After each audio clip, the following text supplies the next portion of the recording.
A year ago, my son was born, and it was just a baby that we had tried for 2.5 years to have, and we were so excited. And but the problem was he was 2 months early, and I'll never forget the day we were in the delivery room, and I told him to pull the curtain way up so I wouldn't have to see anything, because that would have grossed me out. And I was just sitting there, and my wife and me were just excited, so pumped, and I was waiting on that magical cry that everybody talks about, I guess, when the doctor smacks the baby or whatever.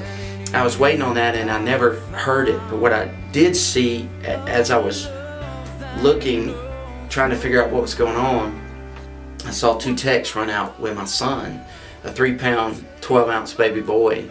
And I saw him run into the side room, not run, but fastly walk. And just a few minutes later, they came in and got me. And as I walked into that room, I'll never forget seeing my son just trying to breathe and trying to breathe life, and his chest just caving in. They had a little ambu bag on him and was breathing for him. And the tech looked at me and he said, "Man, he's not breathing. We got to get a tube down his throat immediately."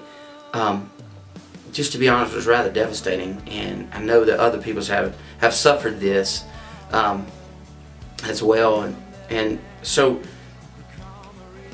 I asked if I could touch him, because I didn't know what was going on, and so I put my finger down, and after they said that I could, and he just grabbed my finger so tight, as if saying, "Help, Dad, help." And in that moment, there was a love that just took over me that I just could not explain.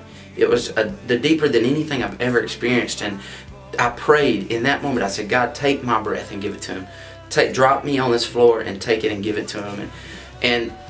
And several months later, he spent 31 days in the neonatal ICU, and that was just a tough time for my wife and I. But to see him begin to get healthy was just awesome. And 3 months later, I was at my house, and I was laying in bed again. That's one of those moments for me that I just spend time with God in those moments right before I go to sleep. And I was praying, and it began to replay those moments of being in that delivery room, and then the side room, and him grabbing my finger. I began to play all that through my mind, and it was like What Kind of Love was playing in the background. And I had written What Kind of Love probably 2 or 3 years before this ever happened, and I've always thought What Kind of Love was a cool song. It was neat, but it never meant something to me until this moment, this night, because I realized that the love I felt for my son that day was about as close, I think, as we could get to the way God loves each and every one of us.